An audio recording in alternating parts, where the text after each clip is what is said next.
Selamat pagi teman-teman semua, selamat datang di acara Nyasar Nyari Serunya. Jadi kali ini kita kedatangan kedatangan narasumber dari guru SMK 45 Jakarta yang juga mengajar di mata pelajaran sejarah, tapi juga dia ahli dan hobi di broadcasting dan juga entertainment gitu. Beliau adalah Pak Yusuf Rahmat. Pak Yusuf, silakan. Oke, terima kasih Satria. Terima kasih para pemirsa semuanya. Perkenalkan, nama saya Yusuf Rahmat Hidayat. Sebenarnya saya bukan ahli bidang entertain ya, cuman hanya sebagai partisan gitu ya, yang memang kebetulan hobi di bidang entertain, kemudian juga di bidang teknologi. Karena memang di samping saya mengajar mata pelajaran sejarah, tentunya dengan perkembangan teknologi yang ada nih ya gitu. Jadi guru itu memang dituntut harus banyak menguasai teknologi gitu, agar nanti proses pembelajaran yang kita akan sampaikan tentunya sesuai dengan keinginan dari tuntutan zaman gitu, dan merubah satu paradigma yang namanya belajar itu bersifat tradisional gitu ya. Nah, kemudian lebih menyenangkan dengan teknologi ini. Jadi seperti itu. Berarti Satria. kita sebagai remaja zaman sekarang atau Gen Z disebut juga kan, Betul. itu dituntut untuk mengikuti perkembangan zaman, apalagi sekarang sudah era digital ya Pak. Betul, betul. Banyak teknologi yang sudah berkembang dan kita sudah dituntut untuk mengikuti teknologi tersebut agar kita tidak ketinggalan zaman atau tidak bisa menggunakan teknologi-teknologi. Contohnya seperti smartphone dan laptop. Oke Pak. Tapi kenapa Bapak ditugaskan menjadi guru sejarah sih Pak? Oke, baik. Sebenarnya latar belakang dari keilmuan saya yang pertama memang itu berada di jurusan sejarah Oh, seperti itu. sejarah. Nah, karena memang teknologi ini juga sebenarnya masih minim sekali dimanfaatkan di dunia pendidikan kala Iya. itu, waktu ketika kita masih di era tahun 1980-an ya. Nah, ternyata bagaimana sih kita meramu sebuah media pembelajaran yang sebenarnya lebih menarik kepada masyarakat, terutama kepada siswa. Nah, akhirnya kita berkesimpulan, oh dengan memanfaatkan teknologi sebenarnya bisa hal itu dilaksanakan. Nah, akhirnya keterusan deh tuh sampai sekarang kita mencoba bagaimana sih sebenarnya teknologi itu bisa dihubungkan dengan pembelajaran. Nah, terutama bagi saya sendiri tantangannya, wah di sejarah kan belajar masa lalu. Iya, betul. Nah, berarti kan wah minim teknologi nih. Nah, ternyata tidak demikian gitu kan. Tapi dikembangkan lagi ya Pak. Betul, Jadi ada jadi- kolaborasi gitu. Betul, Antara jadi mata sejarah betul. dengan Jadi kolaborasi antara teknologi dengan pembelajaran dalam bidang apapun itu sebenarnya bisa. bisa Betul, bisa dan sebenarnya bisa dan perlu gitu ya betul, teman-teman. betul, betul. Nah, jadi teknologi zaman sekarang ini menurut Bapak dampak yang muncul ketika remaja zaman sekarang itu memanfaatkan teknologi. Dampaknya apa nih ketika kita misalnya menggunakan handphone atau yang lain-lain? Apa plus minusnya itu Pak? Jadi begini ya, mulai merajut di abad ke-21 ini gitu ya. Memang mau tidak mau, suka tidak suka, senang tidak senang gitu ya, bahwa keterkaitan teknologi dengan kehidupan sosial masyarakat itu tidak dapat dipisahkan seperti itu ya. Nah, di dalam hal ini bagaimana kesiapan dari komunitas atau masyarakat itu terhadap teknologi yang sudah berkembang secara pesat. Mungkin kalau orang bilang tatarannya itu disebut revolusi teknologi. Nah, iya, gitu. betul, Bukan revolusi. evolusi teknologi lagi, tapi revolusi teknologi, perkembangan yang cepat dan secara terus-menerus. Nah, seperti itu. Nah, banyak sekali memang tantangan dan dilema yang harus dilakukan terutama untuk generasi sekarang ya. Betul. Kita bisa menyebutnya untuk generasi saat ini disebut generasi Z gitu Iya, ya. Gen Z itu kan kata terakhir gitu ya. Kok bisa gitu generasi Z. Nah, tetapi memang karena tadi dengan revolusi industri yang terus berkembang, makanya dianggap bahwa ini adalah generasi terakhir yang bisa menguasai dan memanfaatkan teknologi. Nah, tentunya ada beberapa hal, ada dampak yang berkaitan dengan perkembangan teknologi Betul. dengan kehidupan di sosial di masyarakat gitu. Ada dampak positif dan Ya, ada dan dampak dampak negatif gitu. Nah, mungkin banyak sekali ya dampak negatifnya juga dampak positifnya. Nah, Tetapi memang pada dasarnya teknologi ini diciptakan oleh manusia pada dasarnya untuk mempermudah ya, kehidupan. sangat betul, betul. Sebenarnya itu Iya. kuncinya, untuk mempermudah aktivitas manusia, kehidupan manusia. Nah, itu inti dari satu teknologi. Tetapi pada perkembangannya gitu ya. Nah, teknologi ini kadangkala tidak bersifat teratur. Kenapa? Karena kan penikmat teknologi ini banyak sekali dalam tanda kutip ada yang baik, Ada yang ada buruk yang juga. buruk Nah, gitu ya. Jadi akhirnya dari harapan bahwa teknologi dikembangkan untuk menuju ke arah kehidupan manusia yang positif. ya pasti. Tetapi tadi karena ada masyarakat yang memanfaatkan itu untuk satu kepentingan, nah gitu ya. Ya. Nah, sehingga nanti kepentingan itu tentunya ada dampak negatifnya. Betul. Nah, ini akhirnya perkembangan dan arah teknologi ada juga yang menuju ke arah negatif. Betul seperti itu. Nah, banyak sekali. Nah, nanti mungkin bisa kita berikan contoh berbagai macam perkembangan teknologi yang negatif dan positif, tentunya yang mempengaruhi kehidupan sosial di masyarakat seperti itu. Berarti sekarang ini, di zaman sekarang ini berarti revolusi industri menurut saya ya 5.0, 5.0. Jadi di era sekarang itu revolusi industri itu makin berkembang dan juga banyak teknologi yang makin pesat.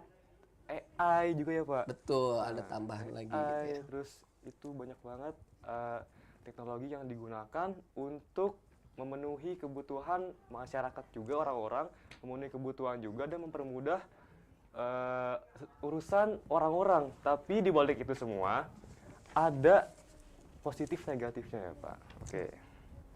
Nah Pak, ngomong-ngomong soal revolusi industri, Betul. menurut Bapak revolusi industri 1.0 dari 5.0 itu gimana sih Pak? Iya, jadi kita perlu garis bawahi dulu bahwa revolusi industri atau yang cenderung saya menyebutnya revolusi teknologi ya gitu ya. Memang itu dia tidak hanya berkembang dari arah hardware atau Betul, model-model betul. peralatan gitu ya, tetapi Soalnya- juga ke arah software juga gitu. Mungkin kalau tentunya kalau zaman dahulu itu stuck, misalnya ada hardware-nya dalam bentuk PC gitu kan. Nah, kemudian softwarenya itu berupa operating system seperti itu. Nah, tetapi ketika perkembangan teknologi ke depan ini gitu kan. Nah, dengan ditemukannya berbagai macam teknologi yang mempercepat satu kinerja sistem.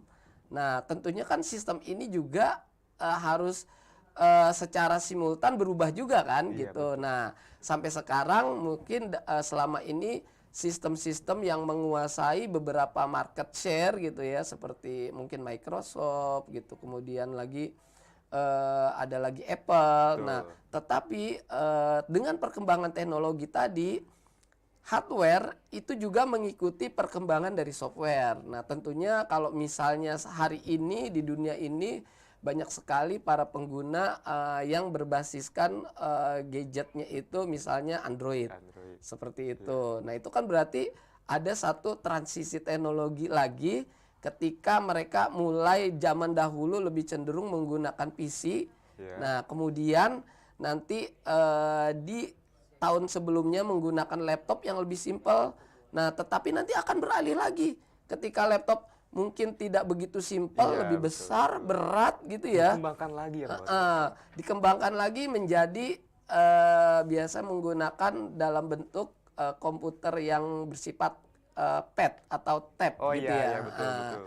Nah, memang selama ini teknologi itu masih cenderung terus berevolusi ya. Nah, tetap dengan gadget, HP dalam hal ini juga itu menjadi satu produk teknologi, hasil revolusi teknologi yang memang paling banyak animonya masyarakat itu menggunakan hal tersebut.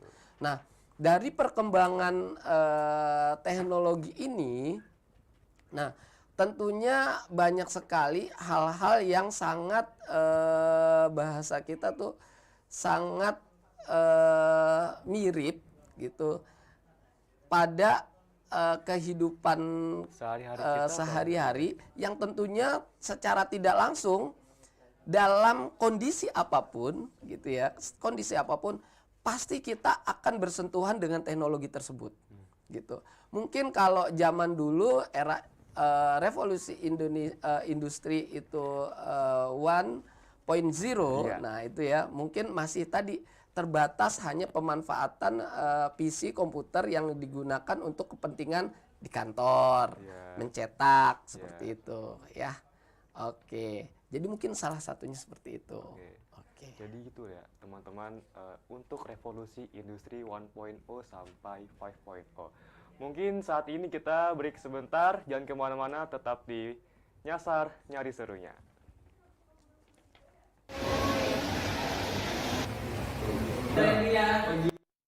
Duh, pulpen saya habis lagi. Raka, kamu ada pulpen lagi nggak? Ya, saya punya pulpen. Kalau Faras, kamu ada pulpen nggak? Ya, saya juga nggak punya. Duh, gimana ya? Catatan saya masih banyak, pulpen saya habis lagi. Ngapain jauh-jauh ke fotokopian? Kan di Sekampat 5 ada UPO TKP yang mulai banyak alat tulis. Oh iya, saya tidak kepikiran untuk pergi ke sana. Terima kasih ya sarannya.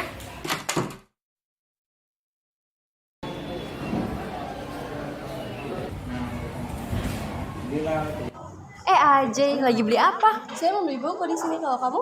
Oh iya, kebetulan pulpen saya habis, jadi saya ke gerai OTKP deh. Kak, aku mau beli pulpen dong, satu. Satu aja. Iya. Ini berapa harganya? Yang standar ya? Standar 3.000. Oh iya, ini uangnya ya Kak.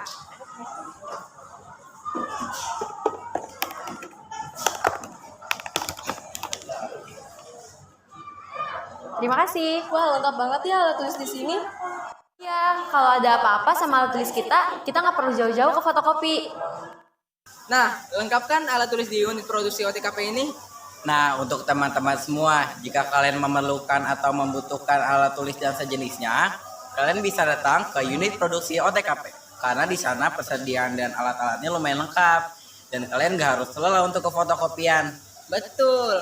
Ayo semuanya, belilah alat tulis di unit produksi OTKP ini. Alat tulis lengkap, tulisan makin cakep. Kamu udah ngeprint ini? Oh iya, lupa.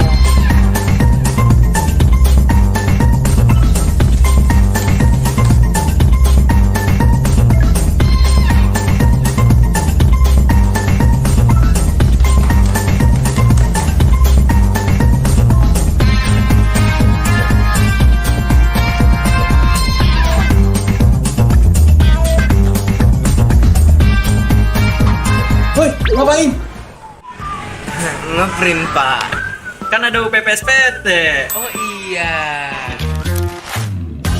SMK Negeri 45 Jakarta terdapat UPPSPT yang melayani jasa media. UP yang dikelola oleh jurusan PSPT melayani jasa scanning dan ngeprint kertas berbagai ukuran. Selain itu, UPPSPT juga melayani pencetakan seperti banner, kalender, pin, brosur, dan juga kaos. Tidak hanya itu, UPPSPT juga melayani jasa pemotretan dan pembuatan video yang sudah termasuk pengeditannya. UPPSPT Printing, Scanning, Production, and Technology.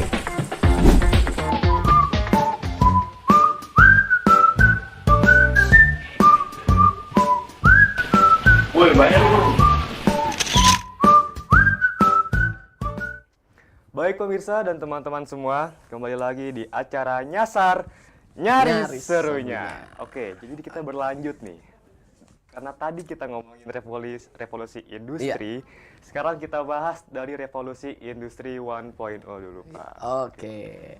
Jadi sebenarnya revolusi industri tadi ya di 1.0 itu adalah sebuah pergerakan teknologi kehidupan manusia yang lebih dipermudah gitu ya. Memang ini awalnya ada di sejarahnya di Inggris, yaitu di revolusi industri di Inggris. Memang 1.0 ini cenderung masih bersifat teknologi mekanik. Artinya yang untuk otomatik atau komputasi memang tadi sangat belum ya gitu ya. Jadi masih menggunakan teknologi manual, nah gitu. Dan nanti perkembangannya sampai dengan teknologi di 5.0 gitu ya. Nah itu secara cepat bahwa perkembangan teknologi sudah terintegrasi dengan sistem digitalisasi, dan itu tentunya tidak membatasi kehidupan manusia dari yang skup lokalnya kecil gitu kan. Ada teknologi, artinya dia dapat berkomunikasi atau membuat satu jaringan itu lingkupnya global gitu. Jadi mulai dari kita bisa berhubungan dengan orang yang berada di kutub utara misalnya, kita akan berhubungan dengan orang yang ada di kutub selatan. Nah secara real time saat itu juga bisa. Nah itu perkembangan teknologi di era tadi 5.0 ini seperti itu. Jadi memang perkembangan itu sangat revolutif sekali seperti itu. Jadi untuk revolusi industri 1.0 ini pertama saya riset terlebih dahulu ya Pak. Saya udah riset tadi dari kemarin-kemarin bahwa revolusi industri 1.0 itu dibuatnya mesin uap oleh James Watt pada abad ke-18. Nah, menurut Bapak ini mesin uap ini dikembangkan oleh James Watt ini untuk apa sih Pak di era tersebut? Ya, jadi sebenarnya kan penggerak secara mekanik. Selama ini kan untuk penggerak mekanik itu kan dilakukan oleh tenaga manual, tenaga manusia atau tenaga hewan, kuda. Gitu ya kan, oleh kuda tuh ya kan. Jadi kereta kuda ya kan, semua manual gitu kan. Nah, tetapi ternyata banyak sekali pemikiran-pemikiran ini yang berkembang di wilayah Eropa sebenarnya gitu ya. Mengapa sih kok berkembangnya itu ada di Eropa gitu? Bagaimana dengan Indonesia sebelumnya? Ya memang karena memang kesadaran dari peradaban yang awal paling tingkat kemakmurannya lebih tinggi memang awalnya di Eropa gitu, seperti itu, memang yang lebih maju gitu. Artinya semua pemikiran yang brilian itu ada di Eropa, sehingga nanti pun perkembangan teknologi itu akan mengawali sistem digitalisasi sampai sekarang ini memang itu berkiblat antara Eropa plus dengan Amerika, mungkin seperti itu. Nah, terus gimana dengan Asia? Sebenarnya ada teknologi, cuman memang karena eksplorasi dan mungkin komunikasi atau publisitas yang kurang, jadinya memang tertutup gitu. Padahal orang menganggap bahwa enggak kok, di Timur Tengah itu banyak sekali teknologi-teknologi yang diaplikasikan oleh Eropa sebenarnya sebelumnya, seperti itu. Tetapi tadi satu lagi, karena media publikasi yang ada di Timur Tengah ini sangat minim, sehingga kalau di wilayah Eropa itu publikasinya sangat besar, artinya ya mohon maaf misalnya lebih terkenal di Eropa ataupun di Amerika, karena memang media publikasi mereka cukup kompleks dan cukup baik pada saat itu. Nah, kemudian berkaitan dengan teknologi yang tentunya kita kembali ke sekolah gitu ya. Nah, atau boleh deh kita ke masyarakat, terutama kepada siswa. Apa sih Pak misalnya beberapa manfaat atau konteks dalam hal ini teknologi yang bisa dimanfaatkan sebagai sebuah media belajar agar siswa itu menjadi cerdas. Nah, itu nanti butuh semacam formulasi pemikiran, formulasi pembuatan media belajar yang berkaitan dengan teknologi. Nah, tentunya sebenarnya dari revolusi industri atau revolusi teknologi tadi pasti akan menyentuh ke Indonesia, terutama ke sekolah kita ini gitu. Jadi revolusi industri itu sangat berpengaruh teman-teman, sangat berpengaruh untuk kita sebagai siswa dan juga sebagai guru juga. Tapi Pak, kurikulum merdeka nih Pak, kurikulum merdeka ini apakah membuat Indonesia makin membuat siswa-siswi itu makin maju, inovatif, kreatif gitu Pak? Soalnya di kurikulum merdeka ini siswa dipaksakan, diwajibkan untuk kita lebih aktif, tapi tidak luput juga dari teknologi Pak. Nah, itu gimana sih Pak dari kurikulum merdeka dan teknologi, hubungannya apa tuh Pak? Ya, jadi sebenarnya gini ya, untuk pengembangan satu sistem pendidikan yang lebih baik dan terarah memang harus ada satu metode terstruktur dan tersusun ya untuk mencapai sejauh mana perkembangan pendidikan di Indonesia. Nah, jadi itulah dasarnya kenapa kurikulum itu dibuat seperti itu ya. Nah, kurikulum ini juga memang satu sistem kebijakan yang diberikan oleh pemerintah sebagai rancangan pendidikan agar arah perkembangan pendidikan itu dapat berjalan sesuai dengan konsep-konsep yang sudah diamanatkan di dalam Undang-Undang Dasar 1945 tentunya seperti itu. Nah, jadi kembali lagi kurikulum ini memang ada nama-namanya ya kan, mulai dari KTSP, kemudian Kurtilas, kemudian kurikulum merdeka gitu. Nah, tentunya tadi revolusi teknologi aja bergerak dan berkembang gitu. Masa pendidikan nggak berkembang gitu kan? Nah, makanya dengan dasar demikian pendidikan pun tentunya harus berkembang gitu. Jadi mengikuti standar teknologi yang ada di masyarakat.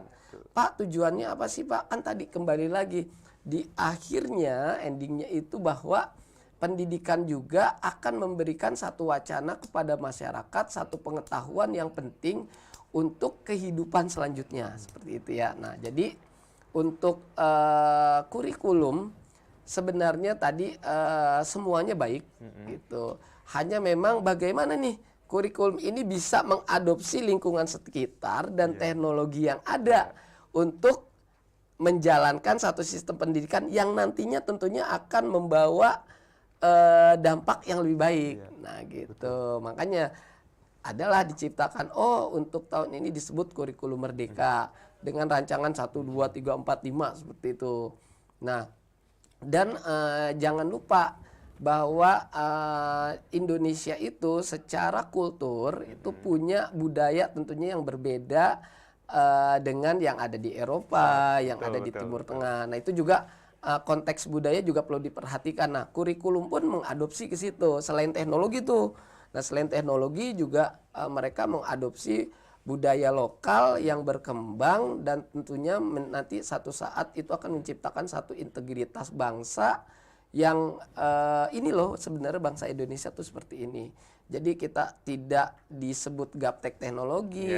Kita juga tidak disebut gaptek budaya, tapi kita akan mencerminkan semua itu secara holistik bahwa inilah Indonesia. Dan mudah-mudahan ke depannya itu sistem pendidikan, teknologi, budaya di Indonesia itu semakin berkembang. Sebenarnya banyak. Nah, untuk keberlanjutan dari sistem kurikulum merdeka yang ada saat ini, sebenarnya siswa itu tidak dipaksakan. Jadi sebenarnya sama semuanya di dalam kurikulum itu, hanya memang penerapan teknologi itu lebih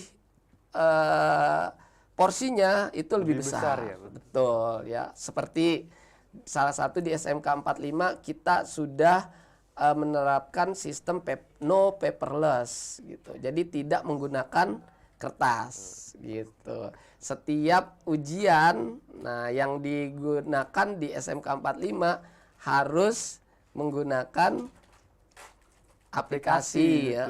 Dalam hal ini teknologi pasti gitu kan. Nah, gitu. Nah, yang kedua salah satunya lagi tadi kita mengurangi biaya atau mengurangi beban sampah masyarakat. Kalau paperless kita selesai nulis bisa dibuang.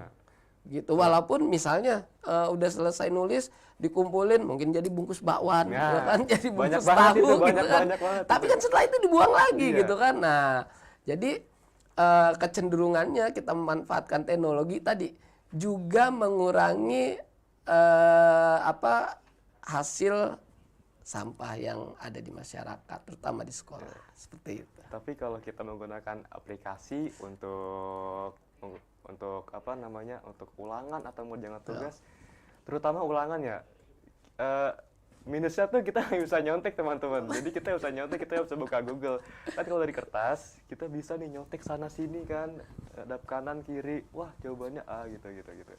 Oke, teman-teman, jadi kita break terlebih dahulu, jangan kemana-mana, tetap di Nyasar Nyari Serunya. Oke, kita lanjut ke pengertian tulisan. Tari merupakan ungkapan pikiran, kehendak, perasaan, pengalaman menggunakan media gerak yang ekspresif. Menurut Sudaryono, tari adalah ekspresi. Oke, kita jeda dulu, kami istirahat. Wah, udah istirahat nih, mau jajan deh.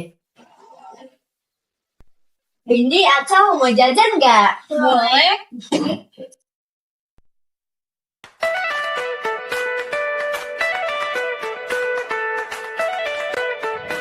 Tapi kalian tahu BC di mana nggak? Ya, aku nggak tahu deh. Coba itu tanya. Kakak, mau ke BC? Tahu BC gak di mana? Oh BC, BC ada di bawah. Kalian mau jajan juga? Iya. Ya udah yuk ikut kita.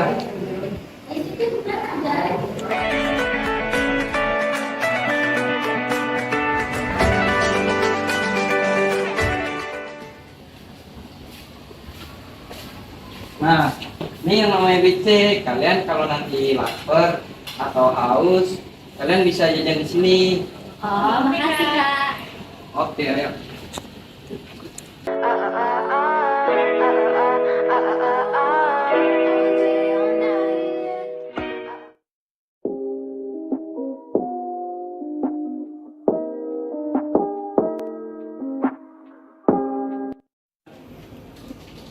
Ini boleh? Iya, boleh dicatat dulu ya. Iya. Totalnya jadi 6.000. Oh, ya. Kamu Arden sama Adinsari ya. Jadi totalnya 12.000.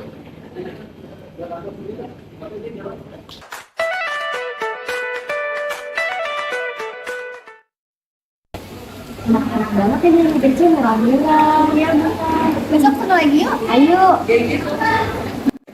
Bingung mau jajan. Ke BC aja.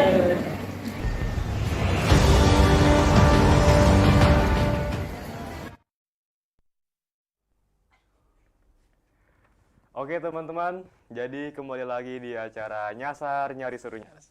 Jadi sekarang, karena tadi kita banyak banget bahas teknologi, dan sekarang kita akan bahas dampak teknologi terhadap kita sebagai remaja dan Gen Z. Nah, dimulai dari dampak positif nih Pak, dampak positifnya. Oke, jadi tadi seperti udah intro yang sudah saya jelaskan ya Satria ya.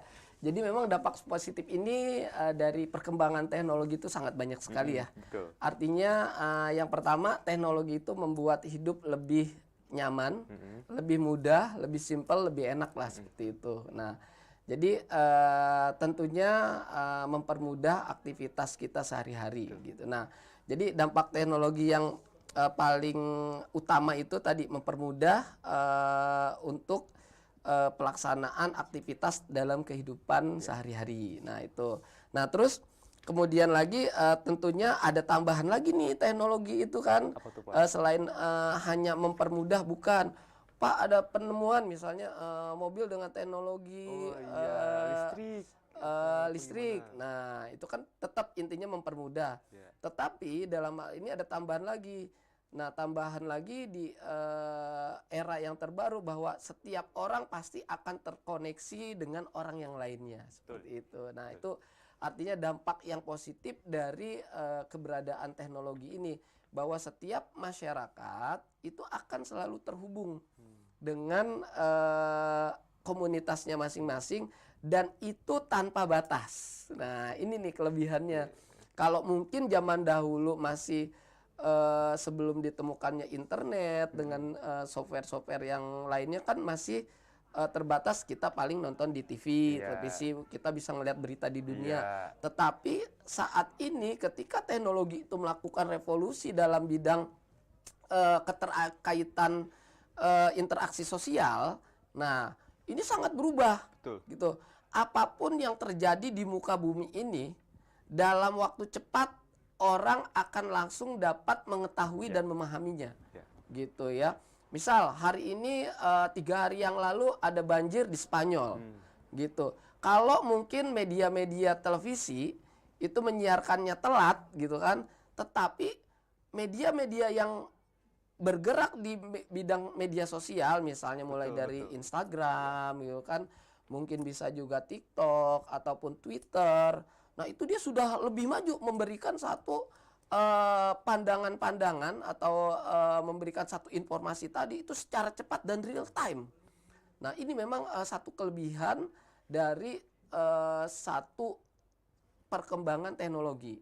Nah di dalam konteksnya bermasyarakat, memang itu perkembangan teknologi itu tadi semakin ke sini, ya kan, semakin ke depan itu semakin simpel gitu. Mungkin kalau kita dulu teknologinya PC makin berat, terus kemudian ke laptop, hari ini dunia saja sudah bisa digenggam di tangan kita, gadget gitu ya. Nah itu tadi.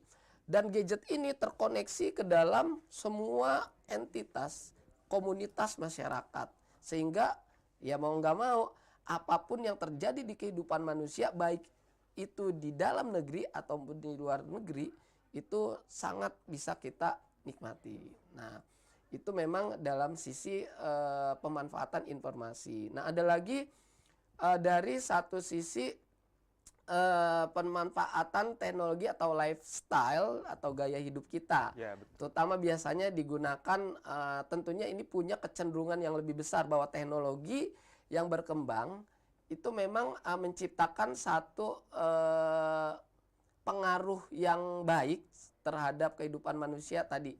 Jadi dalam gaya atau lifestyle gitu. Nah, bagaimana Pak? Nah, tadi munculnya e-commerce gitu kan. Nah, terus juga lifestyle munculnya berbagai macam kemudahan akses perbankan. Kalau dulu kita kalau mau pinjem duit harus ke bank. Nah, gitu kan. Datang, ngantri gitu. Tetapi dengan kemajuan teknologi tidak demikian. Kalau zaman dulu mungkin yang bisa pinjam duit hanya orang-orang tertentu saja. Dengan umur yang tentunya udah dikategorikan dewasa baru pinjam uang gitu. Nah, tetapi dengan adanya teknologi ke sini, nah berkembang ya kan, siapapun bisa pinjam uang asal memenuhi kriteria atau syarat yang diberikan oleh teknologi tadi atau si provider atau si penyedia layanan tadi. Nah, kayak gitu. Itu tentunya membawa dampak yang positif. Nah, Pak, dampak positifnya lagi apa sih sebenarnya? Nah, dampak positifnya lagi dari segi lifestyle bahwa teknologi yang sudah dimiliki pun tadi menciptakan satu kemudahan akses. Baik dalam segi ekonomi, dalam segi sosial. Nah, ada lagi akses mempermudah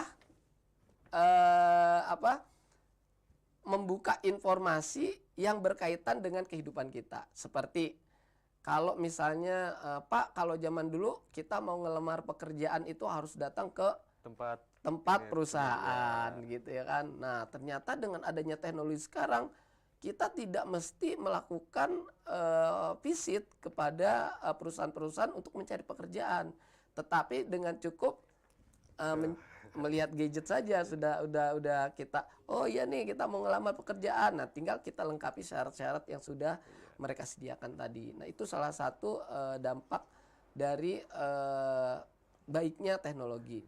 Nah, lifestyle yang berikutnya, nah ternyata dari dampak teknologi ini, nah itu bisa mempermudah manusia ketika pada masa yang lalu, waktu itu ini seperti alatnya mahal, tapi ternyata di bidang mungkin kedokteran atau kesehatan ya, Tapi sekarang bisa kok kita nikmati dengan hanya punya satu gadget saja yang sudah mumpuni di berbagai macam sisi.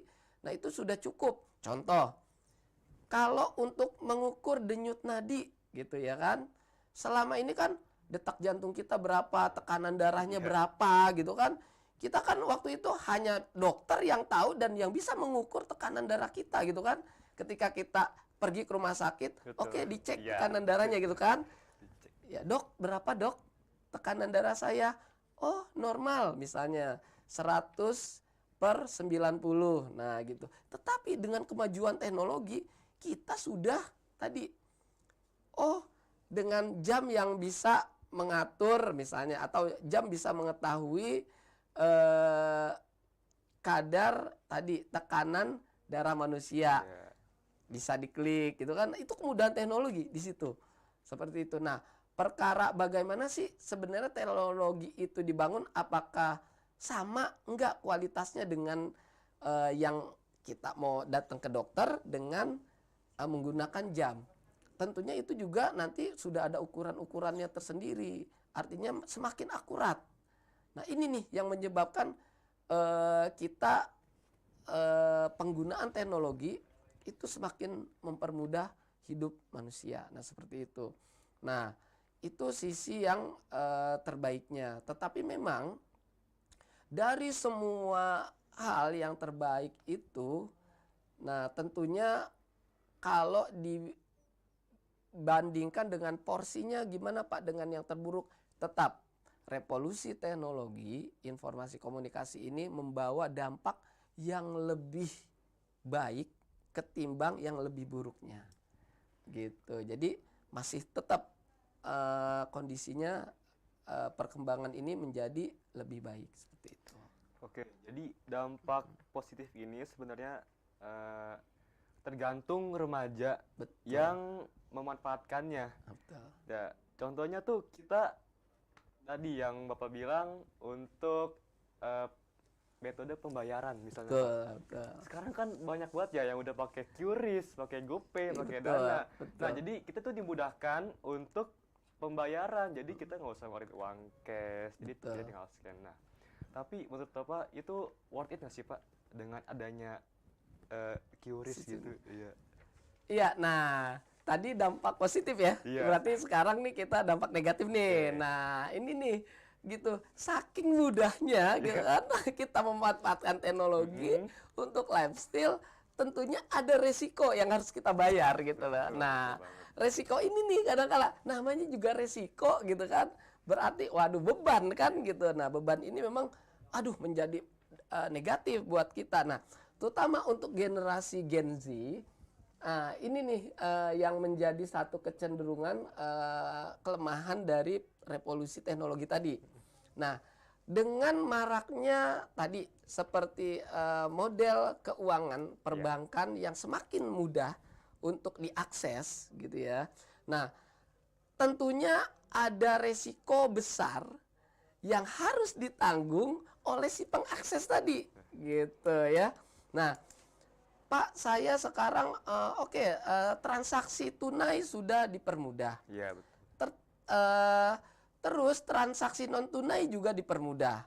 Nah, dalam hal ini tadi orang yang memanfaatkan teknologi untuk menghasilkan satu bentuk nilai ekonomi. Nah, jadi kan kalau udah ada teknologi, gimana nih cara kita biar bisa hidup? Nah, kita manfaatkan teknologi. Nah, itu memang cenderung yang menjadi satu pemikiran baru nih yang harus, kenapa sih ada SMK dari jurusan pemasaran harus berubah menjadi jurusan bisnis daring pemasaran. Kemudian berubah lagi jadi bisnis retail. Nah, tentunya tadi memaksakan satu sistem ekonomi yang memang secara konvensional udah tidak berlaku, mungkin ya udah sangat jarang. Nah, tentunya harus memanfaatkan teknologi tadi agar sistem ekonomi itu berkembang lebih cepat dan pesat. Tentunya menghasilkan keuntungan yang besar. Nah, tadi dampak dari penggunaan teknologi yang begitu besar, dampak negatifnya sehingga banyak dari para pemikir-pemikir di luar sana gitu ya, oke, saya akan menciptakan satu sistem pembayaran yang mudah. Kalau orang nggak punya uang, gimana caranya biar bisa beli barang? Nah, akhirnya gitu kan? Iya. Itu kan mempermudah sebenarnya kan? Betul. Saya nggak punya duit, tapi saya mau loh beli barang. Gimana sih caranya? Akhirnya muncullah, ya kan? Segala macam pembiayaan yang bersifat kredit. Nah, gitu kan? Nah, ini nih yang menjadi satu dampak kalau menurut saya, menjadi satu dampak negatif yang ternyata ini sangat besar dirasakan oleh Gen Z gitu. Siapa saja kalau dulu orang yang boleh pinjam itu mungkin orang dewasa yang sudah punya KTP dan lain sebagainya. Dan itu dipersulitnya lagi dengan harus melengkapi berkas, bla bla bla bla, waktu pencairan yang cukup lama. Tetapi hari ini hanya mengklik saja dalam waktu sekian menit sudah bisa melakukan transaksi non tunai yang sifatnya kredit. Tidak hanya berlaku bagi orang dewasa, tapi ternyata juga berlaku bagi orang yang mungkin masih baru belajar, dengan catatan persyaratan-persyaratannya tentu harus diikuti. Nah, ini yang membawa dampak negatif. Contoh, tadi dengan adanya pembayaran kredit tadi, nah seperti bukan hanya salah satu e-commerce ya, semua e-commerce. Bahkan kalau kita sampai hari ini Indonesia saja transaksi yang bersifat kredit itu jumlahnya hampir triliunan ya gitu ya. Nanti bisa kita cek deh datanya. Nah, ini yang nanti akan membawa dampak negatif. Negatifnya apa? Berarti setiap orang, Pak, punya hutang ya? Iya, Nah, gitu. ya itu. Nah, ini baru jadi pelajar, kerja nggak ada, baru minta duit sama orang tuanya. Dia nambah gitu kan, nambah melakukan hutang. Misalnya, Pak, saya hanya sekedar pengen beli ini loh Pak, gitu. Nah, itu kan amat mudah ya gitu. Nah, apalagi kalau kelas rata-rata, kalau kelas 11 sudah punya KTP, itu lebih mudah lagi gitu kan. Nah, inilah yang nanti dampaknya menjadi satu dampak yang buruk buat sistem kehidupan sosial di masyarakat kita. Seperti itu. Jadi banyak banget dampak positif dan dampak negatifnya dari teknologi sekarang nih teman-teman. Nah, jadi kita break out dulu, jangan kemana-mana, tetap di Nyasar Nyari Serunya. Nyari Serunya, oke.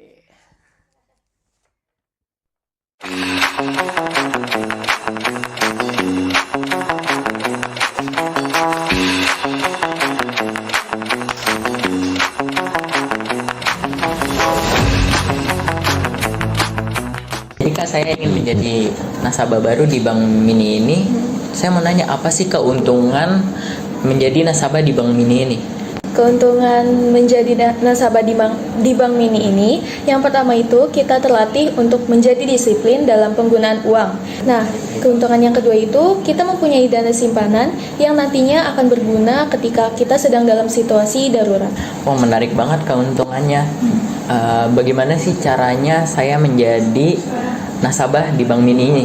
Nah, nasabah baru itu diwajibkan untuk membeli buku tabungan. Nah, setelah membeli buku tabungan, nanti nasabah baru akan ditindaklanjuti untuk mengisi formulir data pribadi. Setelah nasabah baru mengisi formulir tersebut, nasabah diwajibkan untuk menyetor sebagai saldo awal tabungan. Oh ya udah Kak, saya mau daftar dong di Bank Mini. Boleh? Boleh saya minta data pribadinya? Boleh. Atas nama siapa? Azan Eviano Sumara. Kelas berapa? 10 PSPT. Untuk tanggal lahirnya? 24 November 2008. Oke. Baik, terima kasih ya Kak. Iya, sama-sama. Dengan menabung di Bank Mini, kalian dapat mengambil dana saat keadaan darurat, serta kalian juga dapat disiplin dalam mengelola keuangan. Yuk menabung di Bank Mini, keuangan aman, masa depan cerah. Oke teman-teman, selamat datang dan kembali lagi di Nyasar Nyari Serunya. Nyari Serunya. Nah, jadi kalau kita tadi bahas di era digital, teknologi, sekarang kita masuk ke dunia kerja, Pak. Betul. Sebagai baru kelas 10, saya kelas 10, saya juga ingin tahu apa sih lingkungan kerja nantinya biar kita tuh nggak kaget itu dengan teknologi yang sekarang ada. Jadi kita nggak kaget dan kita harus bisa gitu beradaptasi dengan teknologi tersebut. Nah, jadi peran teknologi terhadap lingkungan kerja tuh apa, Pak? Ya, jadi peran teknologi terhadap lingkungan kerja jadi malah memperluas gitu ya, bukan mempersempit gitu ya. Betul. Jadi semakin memperluas. Apa maksudnya semakin memperluas? Jadi bahwa perkembangan teknologi ini tidak memiliki batas pada satu hal tertentu yang berkaitan dengan dunia industri atau dunia kerja, gitu ya. Nih, misal jurusan PSPT atau jurusan produksi siaran dan penyiaran televisi gitu. Waktu 10 tahun yang lalu gitu ya, 10 tahun yang lalu misal gitu ya, untuk jurusan ini cenderung broadcast ya. Multimedia ya Pak? Multimedia, kemudian saat ini masih masuk ke dalam rumpunnya broadcast. Nah, itu siswa atau murid-murid itu memang diarahkan secara langsung dan tidak langsung, itu mereka porsinya untuk bekerja memenuhi tadi lowongan-lowongan pekerjaan yang ada di dunia broadcast atau pertelevisian atau perfilman. Nah, di mana pertelevisian dan perfilman itu kan dipegang oleh satu korporasi gitu kan, yang tentunya kita harus melamar pekerjaan. Kemudian kalau setelah melamar kan pasti ada diterima, nggak diterima kan, seperti itu kan. Artinya sangat terbatas. Oh, berapa sih stasiun TV yang ada di Indonesia ini? Apakah mungkin dari kita jurusan PSPT atau broadcast bisa masuk ke dunia industri tersebut? Tentunya kan terbatas. Semakin banyak lulusan, sementara daya serap tenaga kerjanya pada industri-industri tersebut itu kecil. Berarti kan apa nih? Akan menciptakan banyak pengangguran. Nah, itu memang itu yang perparah. Tetapi dengan perkembangan teknologi yang sekarang itu dia menjadi tidak terbatas. Menjadi tidak terbatasnya gimana? Bahwa teknologi hari ini yang kita gunakan itu bisa langsung dinikmati secara real time oleh masyarakat, oleh komunitas kita melalui tadi gadget atau HP seperti itu. Nah, artinya apa? Jurusan DKV, PSPT, saya ketika lulus dengan udah adanya perkembangan teknologi, apakah saya harus bekerja nantinya di stasiun televisi? Oh, enggak juga dong. Kenapa? Kita di rumah saja bisa membangun satu komunitas industri. Ya kan? Tentunya apa tuh, Pak? Contoh, vlogger. Nah, gitu ya kan? Apakah vlogger itu juga dianggap sebagai satu entitas industri? Nah, perubahan teknologi industri dari sistem yang tadi, menjadi sistem yang lebih luas dan kerja yang lebih luas, itu sangat mempermudah dari teknologi yang kita nikmati sampai saat ini, gitu ya. Artinya gini, saya di jurusan PSPT, nggak mesti saya harus bekerja di stasiun TV. Saya nge-vlog aja dong, gitu kan. Belajar vlog, kemudian nanti kalau sudah banyak subscribernya, tentunya akan ada endorse. Nah gitu, akhirnya kan bisa kan dilakukan di rumah. Bahkan kerjaannya nggak mesti di rumah. Kerjaan saya cuma jalan-jalan doang. Oke guys, hari ini saya ada di Candi Borobudur, pengen tahu Candi Borobudur gimana. Itu kan saat itu juga bisa dinikmati oleh orang. Nah artinya perkembangan dunia industri itu akan semakin luas dan boleh dinikmati siapa saja. Tentunya tadi di sekolah diajari perkembangan teknologi itu tentunya kita tidak boleh melampaui batas atau melanggar undang-undang yang sudah ditetapkan. Contohlah, ada undang-undang kalau di Republik Indonesia ini ada undang-undang ITE nomor 11 tahun 2008. Nah, seperti itu ya. Nah, itu makanya diajari juga di sekolah kita Artinya tadinya kita akan menyiapkan murid 10 tahun yang lalu ini menyiapkan murid untuk bekerja di bidang dunia broadcast, tentunya dengan korporasi yang besar, tetapi dengan perubahan teknologi, nggak seperti itu lagi sekarang. Kita akan menciptakan murid-murid tentunya yang kompeten, yang bagus, yang capable untuk dapat melakukan satu komunikasi massa gitu yang bersifat sosial agar bisa digunakan sebagai pekerjaan. Nah, kayak gitu. Nah, itu memang berat. Gurunya pun udah harus banting setir gitu kan. Gimana nih caranya? Kalau gitu oke deh, di pelajaran saya setiap siswa wajib melakukan VO, voice over untuk semua. Untuk semua bidang. Nah, gitu. Itu wajib. Itu kenapa? Satu saat saya tidak diterima nih di perusahaan A, ya udah saya bikin aja di rumah ngevlog sendiri gitu. Nah, dalam kerangka teknologi ini yang saling berkembang, tentunya memang kita punya kelemahan bahwa teknologi yang kita miliki di Indonesia ini secara hardware memang masih dikuasai oleh negara-negara Barat dan China dalam hal ini juga yang punya kans dalam bidang hardware dan software. Tetapi kita bisa memanfaatkan hal itu, terutama untuk Gen Z gitu kan. Bagaimana caranya saya memanfaatkan teknologi ini bisa menghasilkan sesuatu, lapangan pekerjaan yang nanti ujung-ujungnya menghasilkan nilai ekonomi, menghasilkan uang tentunya gitu kan. Nah, makanya kan banyak lah muncul vlogger, banyak muncul berbagai macam konten-konten kreator. Nah, ada lagi satu tambahan pekerjaan. Berarti kita tidak hanya bekerja di bidang teknologi komunikasi televisi saja. Kita bisa loh membuka atau menjadi atau membuat satu komunitas konten kreator. Nah, kan baru lagi tuh. Dan nah, itulah jadi manfaat yang bisa digunakan oleh masyarakat Indonesia ketika kita memang belum menguasai sepenuhnya teknologi, tetapi paling tidak kita memiliki ide yang cemerlang untuk memanfaatkan teknologi. Gitu. Misal, sekarang yang bisa menghasilkan nilai ekonomi tinggi, dalam hal ini menghasilkan keuangan, tentunya gimana caranya? Biar bisa viral. Nah, sekarang kan zamannya viral. Kalau udah ada kata hashtagnya viral, orang mau ngeliat atau nggak ngeliat, ini viral apa sih, gitu kan? Nah, paling tidak dia sudah melihat, gitu kan? Nah, itu memang itu lebih cenderung satu tatanan dunia ekonomi yang baru. Jadi konten kreator itu harus membuat satu konten yang benar-benar bisa dinikmati oleh orang banyak dan saat itu juga orang itu bisa terpengaruh. Nah, gitu. Jadi itu yang bisa punya nilai ekonomi tinggi dan konsep ide yang tadi tersebut yang viral-viral itu memang kita harus memutar otak. Betul ya kan?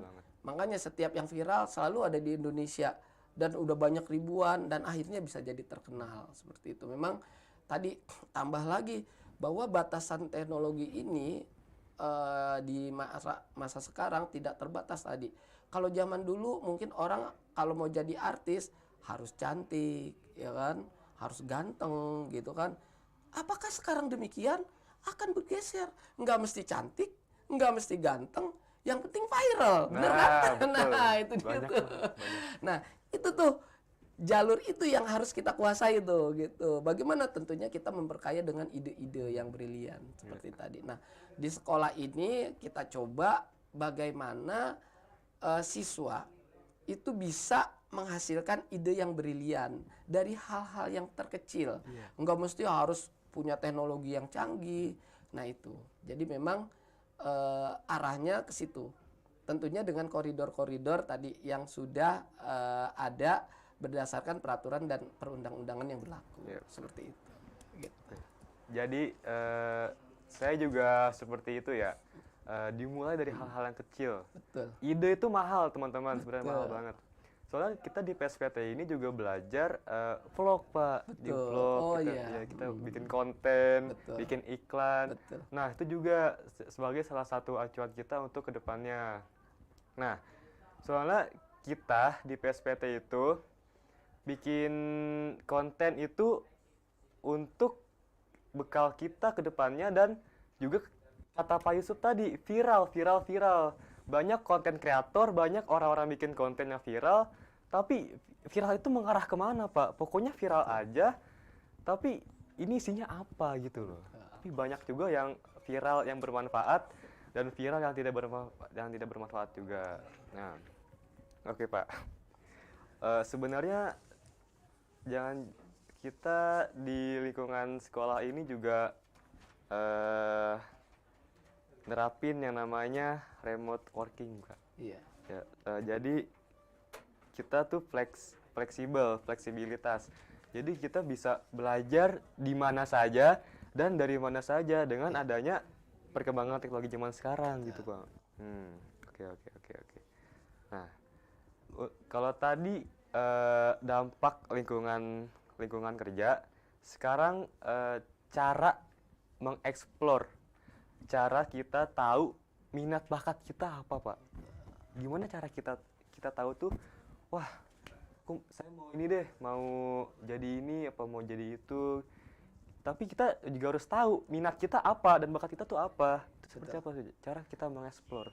Iya, artinya untuk di jurusan sekolah menengah kejuruan ini, ketika kita sudah masuk ke dalam satu jurusan, tentunya karena itu merupakan satu pilihan kita gitu kan, saat kita dari jenjang SMP menuju ke SMK.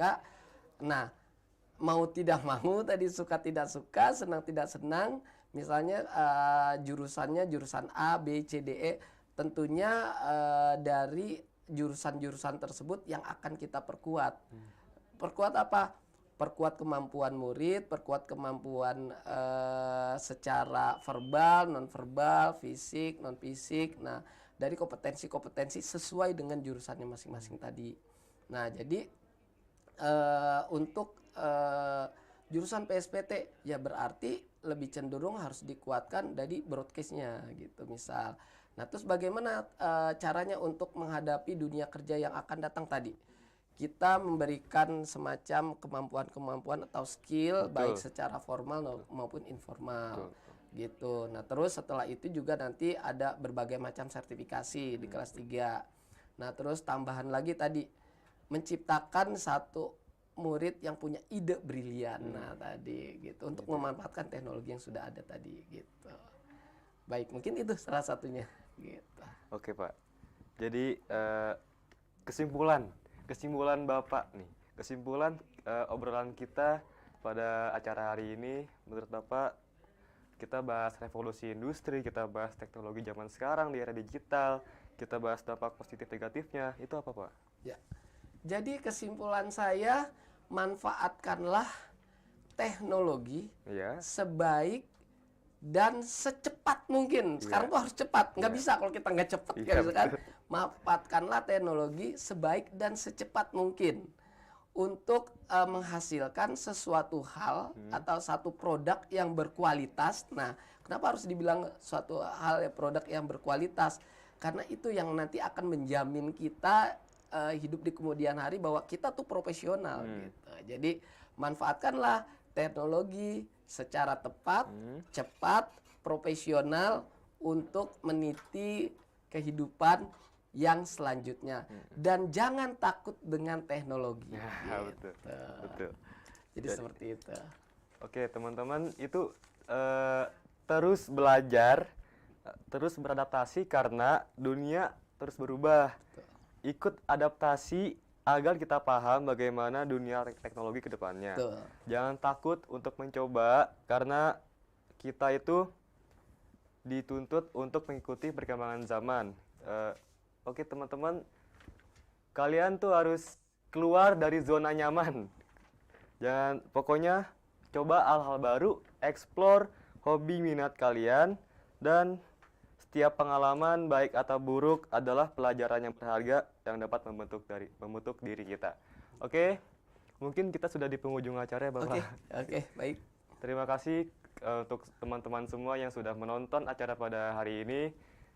Terima kasih untuk perhatiannya. Sampai jumpa di acara berikutnya dan see you next time di podcast Nyasar Nyari Serunya. Oke.